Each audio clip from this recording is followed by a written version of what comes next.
எல்லோருக்கும் வணக்கம். Welcome to சஞ்சயும் நானும் vlog சேனல். இன்றைக்கி நம்ம சேனலில் பார்க்க போகிற ரெசிபி எறா முள்ளங்கி பொரியல். இது ரொம்ப டேஸ்டியாக இருக்குங்க. இது என்னோடய அத்தை செய்வாங்க. அதே ஸ்டைலில் தான் நானும் செய்திருக்கேன். இந்த டேஸ்டியான பொரியல் எப்படி செய்யலான்னு பார்க்கலாம். வீடியோ பார்க்குறதுக்கு முன்னாடி நம்ம சேனலை இதுவரை நீங்கள் சப்ஸ்கிரைப் பண்ணாமல் இருக்கீங்கன்னா சப்ஸ்கிரைப் பண்ணிக்கோங்க. வீடியோ ஃபுல்லாக பார்த்துட்டு பிடிச்சிருந்தால் லைக் பண்ணி உங்கள் ஃப்ரெண்ட்ஸ்க்கும் ஷேர் பண்ணுங்கள். பொரியல் செய்ய ஸ்டார்ட் பண்ணிடலாமா? இன்றைக்கி நான் எறா முள்ளங்கி பொரியல் மண் சட்டியில் தான் செய்ய போகிறேன். அதுக்காக மண் சட்டி வச்சுருக்கேன். ஒரு 1½ ஸ்பூன் அளவுக்கு எண்ணெய் சேர்த்துக்கலாங்க. பொரியலுக்குலாம் அதிகமாக எண்ணெய் வேணுன்றது கிடையாது. கொஞ்சமாக எண்ணெய் ஊற்றினாலுமே டேஸ்ட் ரொம்ப நல்லாயிருக்கும். இன்றைக்கி நம்ம சட்டியில் செய்யலாங்க. இந்த பொரியல் ரொம்ப நல்லாயிருக்கும், டேஸ்ட்டாக இருக்கும். சட்டியிலனா நம்ம பாத்திரத்தில் கூட செய்துக்கலாம். இந்த பொரியலுக்கு செய்ய தேவையான பொருட்கள்லாம் ரொம்பவே குறைச்சல் தாங்க. செய்கிறத ரொம்ப சீக்கிரமே செய்து முடிச்சிடலாம். இது என்னோடய அத்தையோட ரெசிபிங்க. ரொம்ப நல்லாயிருக்கும். எங்கள் வீட்டில் எல்லாருக்குமே அவங்க செய்கிற இந்த பொரியல் ரொம்ப பிடிக்கும்.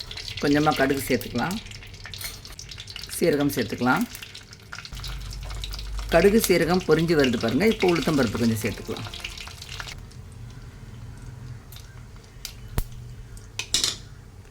ஒரு மிளகாய் 2 கட் பண்ணி சேர்த்துட்றேன். பொரிஞ்சு வந்து தான் வாசனைக்காக கொஞ்சம் கருவேப்பிலை சேர்த்துக்கலாம்.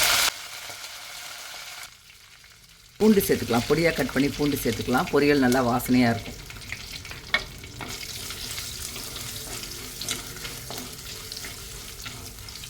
பூண்டு நல்லா பொரிஞ்சு வாசனை வருது பாருங்கள். இப்போ நம்ம வெங்காயம் சேர்த்துக்கலாம். சின்ன வெங்காயம் இப்போ சீசன் நமக்கு நிறைய கிடைக்குதுன்றதுனால நான் சின்ன வெங்காயம் சேர்க்குறேன். பெரிய வெங்காயம் கூட போட்டுக்கலாம். அதுவும் பொரியல் நல்லா வாசனையாக இருக்கும். இது கூடவே ஒரு 3/4 ஸ்பூன் நம்ம இஞ்சி பூண்டு விழுது சேர்த்துக்கலாம். முள்ளங்கியோட வாசனை ஒரு சிலருக்கு பிடிக்காது. அதுக்காக தான் நம்ம இந்த இஞ்சி பூண்டு விழுது சேர்க்குறது.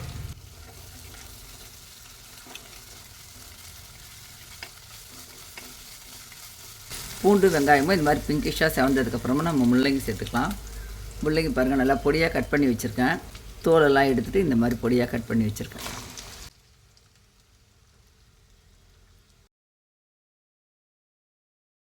முள்ளங்கி உடம்புக்கு ரொம்ப நல்லது. முள்ளங்கியில் நிறைய ஹெல்த் பெனிஃபிட் இருக்குது.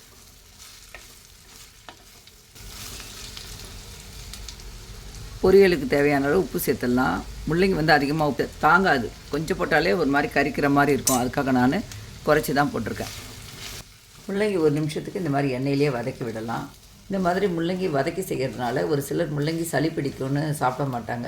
இந்த மாதிரி வதக்கி செய்யும்போது சளி பிடிக்காது. இந்த மாதிரி சின்ன சின்ன டிப்ஸ்லாம் நான் எங்கள் அத்தைக்கிட்டேருந்து கற்றுக்கிட்டதுங்க. முள்ளங்கியோட ஹெல்த் பெனிஃபிட் என்னென்னு பார்க்கலாமா?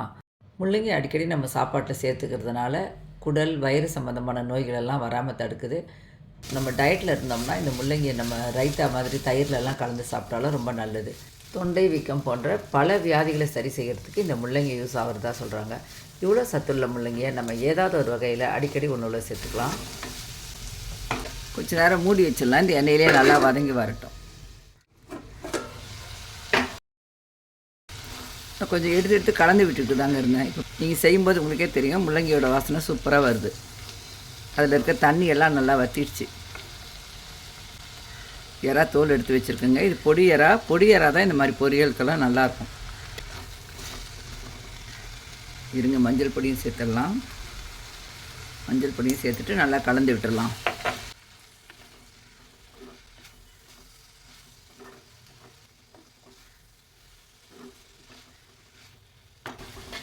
ஒரு நிமிஷத்துக்கு மூடி வைக்கலாம்.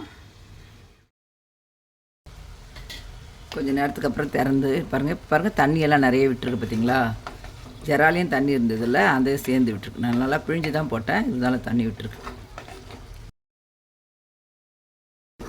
நெக்ஸ்ட் டைம் எறா வாங்கினீங்கன்னா இந்த முள்ளங்கியோடு சேர்த்து இப்படி ஒரு பொரியல் பண்ணி பாருங்கள், ரொம்ப பிடிக்கும். இப்போ காரம் சேர்த்துக்கலாம். இதுக்கு அதிகமாக காரம் இருக்கணுன்றது கிடையாது. இது பொரியல் தானே, இந்த மாதிரி லைட்டாக தான் இருக்கும். இதை சாதத்தோடு நம்ம சாப்பிடும்போது ரொம்ப நல்லாயிருக்கும். அதை விட செய்ததும் ஒரு கப்பில் போட்டு உங்கள் வீட்டில் இருக்கவங்ககிட்ட கொடுத்து பாருங்கள். லஞ்சு கூட இல்லை, அதுக்கு முன்னாடியே காலி பண்ணிவிடுவாங்க. இதுவே தண்ணி விடும். முள்ளங்கி சீக்கிரமாக வெந்துடும். எறாவும் அதே மாதிரி தான் வெந்துடும். கொஞ்சமாக தண்ணி ஊற்றினோம்னா போதும்.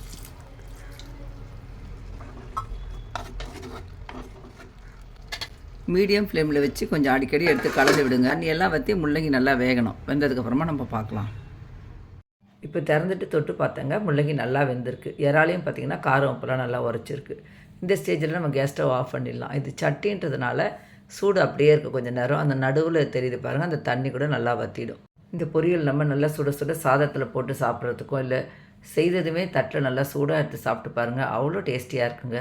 இதே அளவுகளோட நீங்களும் இந்த எறா முள்ளங்கி பொரியலை செய்து பாருங்கள். உங்கள் வீட்லேயும் எல்லாருக்குமே ரொம்ப பிடிக்கும்.